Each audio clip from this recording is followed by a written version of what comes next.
Alors, on va s'intéresser à ce programme qui, évidemment, est implémenté au moment du chargement de la fenêtre. Donc, dès le départ, on va dire que on est là, et dès le départ, vous voyez qu'il y a l'exécution du programme, puisque le prompt, euh, cette fonction, le pop-up, est prévu dans mon programme. Donc dès le départ, dès l'ouverture, donc évidemment Windows ici c'est un objet et voici sa propriété onload. Et la propriété onload, on lui a assigné une valeur qui est une fonction et cette fonction elle est de forme fléchée. Donc on peut voir la flèche, hein, arrow function, et elle contient tout ceci, cette fonction. Donc le prompt, oui je vais vous montrer un peu. Donc évidemment au départ les différentes boxes. Il y en a quatre. N'ont pas de couleur comme celle-ci, en tout cas, n'ont pas cette couleur-là. Euh, Simple, je vais vous montrer leur couleur initiale.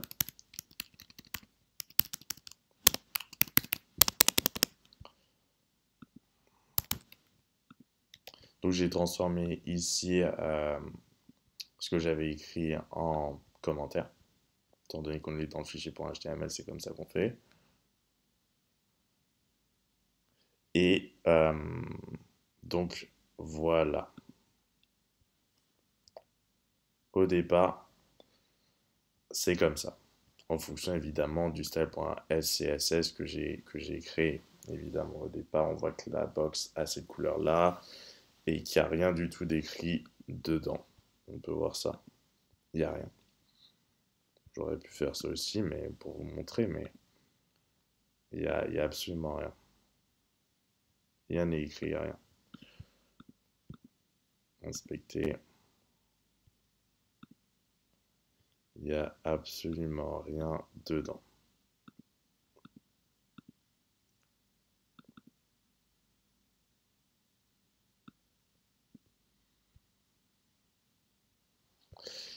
Donc voilà.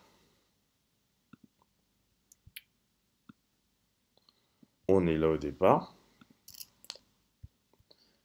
Je vais décommenter cette ligne. Oups. Et donc, le programme se lance et ça devient ceci avec différentes couleurs.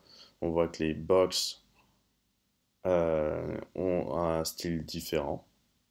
La première box, vous voyez que le background color il est black, celui-ci orange, celui-ci jaune et enfin celle-ci hein, à chaque fois c'est des box, mais bon je dis il c'est elle et là rose. Et là vous voyez que le font euh, en tout cas la couleur de ce qui est écrit à l'intérieur de l'élément est blanc, et la couleur là est noire.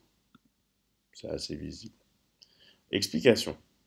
Parce qu'en réalité, tout ça, c'est dû au script.js que j'ai écrit. Donc là, la réinitialisation des couleurs, clac, elle est liée à un événement. Donc comment ai-je fait pour lier au clic l'exécution de cette fonction, Comment ai-je fait? C'est simple. J'ai créé une variable button qui justement contient un tableau.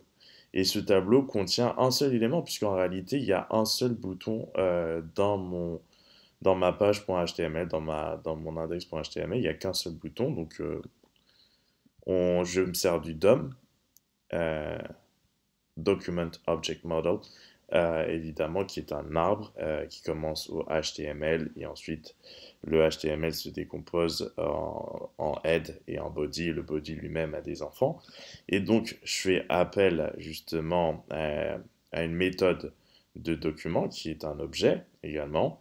Document et la méthode c'est getElements et il faut vraiment le noter le S, donc ce qui est indicatif de l'existence d'un tableau. elements by tag name et le seul élément qui a un tag name button, bah, c'est celui-ci, c'est mon seul bouton.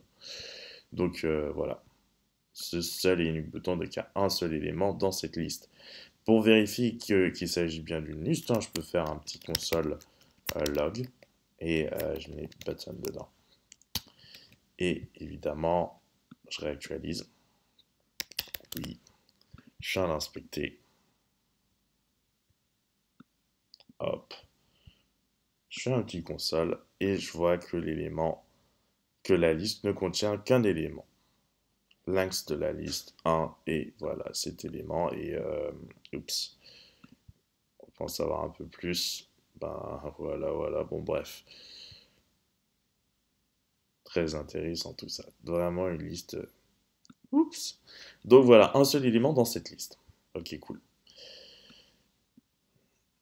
Mince. Donc ensuite, je lis le premier élément et unique élément de cette liste à une méthode, addEventListener, qui justement s'intéresse à un événement, le clic de la souris justement sur le bouton, qui va déclencher ou appeler plutôt la fonction initializeColor.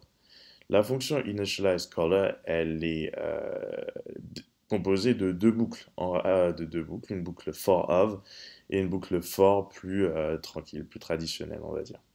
La for_of, vraiment, c'est une boucle qui est vraiment intéressante lorsqu'on a un tableau dans lequel il faut itérer, ou plutôt il faut naviguer. Et le tableau ici, c'est le tableau boxes. Et le tableau boxes, il est donc déclaré et initialisé ici.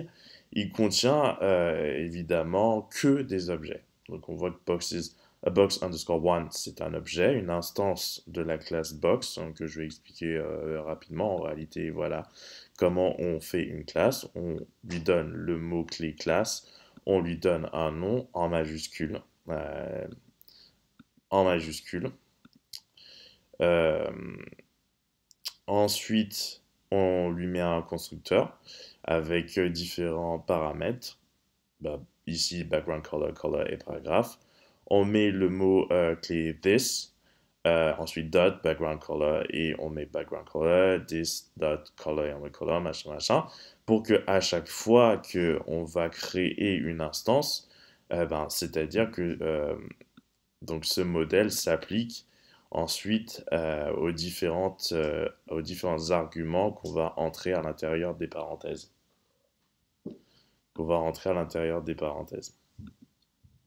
Ainsi de suite et ainsi de suite. Donc vous voyez que j'ai rentré black, white et le paragraphe box 1, orange, black, box 2 et ça se retrouve ici parce que j'ai lié ces objets dans cette boucle-là à des éléments du DOM. Puisque les éléments du DOM se trouvent dans cette liste-ci box, qui évidemment cette fois-ci est une liste qui intéresse des éléments en fonction de leur classe, et la classe box, dans mon index.html, on peut voir qu'elle est appliquée à 4 éléments, et que donc ensuite, grâce à cette boucle, il y a eu qui est donc liée à une condition, là, une réponse oui à ma question, la question que vous voyez ici,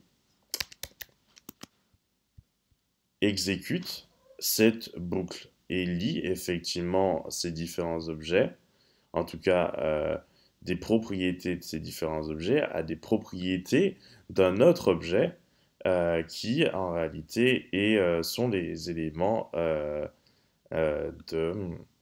de la liste box, puisque les éléments du DOM sont des objets.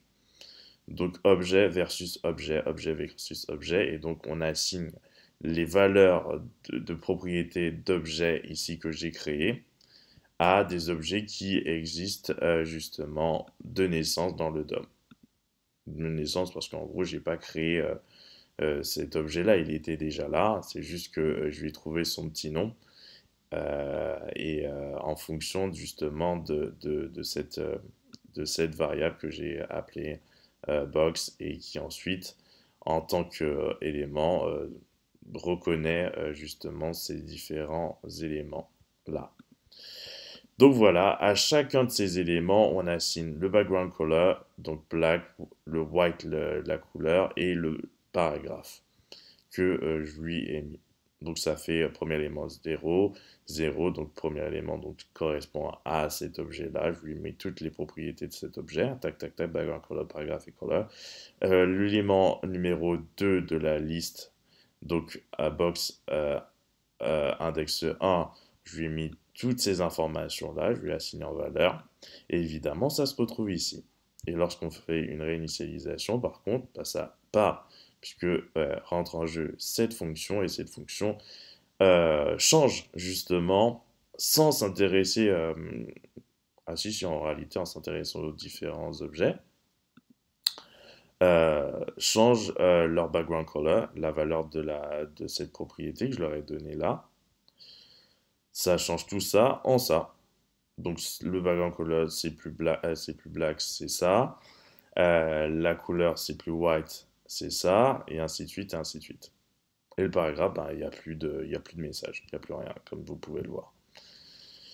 Alors, il faut faire attention à un élément. C'est que ici, j'ai défini une variable qui est un tableau, en l'espèce, mais c'est pas du tout la même que celle-ci. Puisque ça, en réalité, c'est une variable locale à la boucle for of, donc c'est-à-dire qu'elle est reconnue uniquement à l'intérieur des accolades de cette boucle. Donc letbox of, là évidemment, ça va prendre différentes valeurs. Si je fais un console log et box, étant donné qu'il y a une itération multipliée par 4, à chaque fois il y aura justement un élément différent qui sera reconnu en valeur de box of, de box. Et ce ne sera pas du tout la même chose que cet élément-là. Parce que cette variable-là, elle est locale à l'entièreté de la fonction, à l'entièreté de tout ce que j'ai écrit ici, alors que celle-ci, elle n'est connue que de la fonction, que de la boucle for. À l'extérieur de cette boucle, donc son scope, c'est vraiment l'intérieur de cette boucle, Et le scope, les, en dehors de cette boucle, elle n'existe pas. Donc, c'est-à-dire que dans la fonction initializeColor, elle n'existe même pas. Elle n'existe que dans ça. Ici, letI, je parie que j'ai déjà utilisé un letI en quelque part. Donc, c'est pas du tout les mêmes, évidemment. C'est la même chose.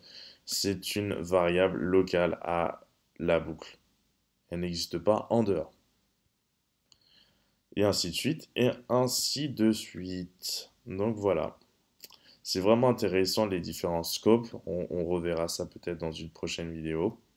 On reverra sans doute la méthode addEventListener et on reverra justement le DOM et sa manipulation. Ensuite, là, j'ai oublié de parler de ce petit prompt, hein. J'utilise la fonction prompt qui est vraiment tranquille et qui permet justement une interaction avec l'utilisateur puisque je lui demande de me donner une réponse en l'espèce, hein. J'ai appelé ça question, mais en réalité, la question, ok, c'est ce qui est à l'intérieur de la fonction prompt, hein. On va dire que c'est la valeur que j'ai donnée à ce qui se trouve, enfin, la valeur que j'ai donnée à ce qui est entre les parenthèses. Et ça permet une interaction, c'est pas mal. Interagir avec l'utilisateur. Donc évidemment, si j'avais écrit oui, c'est pas la même chose, hein, c'est case sensitive. Ça fonctionne pas, hein. Ça peut pas exécuter ça si j'écris pas oui de cette façon, hein. Donc si je voulais que ça exécute, il aurait fallu que je mette une condition supplémentaire du style question. D'ailleurs, je vais la laisser, je la trouve peut-être intéressante quand même. Oui, oui comme ça par exemple. Et on va ajouter question égale oui. Donc, il faut bien comprendre que ce qui est à l'intérieur de ces parenthèses-là est analysé comme un booléen, hein, évidemment. Si c'est vrai, tout ceci, c'est exécuté. Si c'est faux, ce n'est pas exécuté. Donc voilà, là cette fois-ci j'ai mis différentes écritures, donc on va voir tout de suite la différence. Non, non, non, là ça va pas fonctionner, j'initialise, alors cette fois-ci j'écris oui comme ça. Hop, ça fonctionne. Je réinitialise, j'écris oui comme ça fonctionne encore. Si j'écris autre chose que oui, pardon, on va dire non. Là, ça s'applique pas. Donc tout ce que j'écris au-dessus, ça ne sert à rien. Sauf le réinitialiser, mais bon, étant donné que c'est toujours la même chose, hein, on comprendra. Donc, voilà.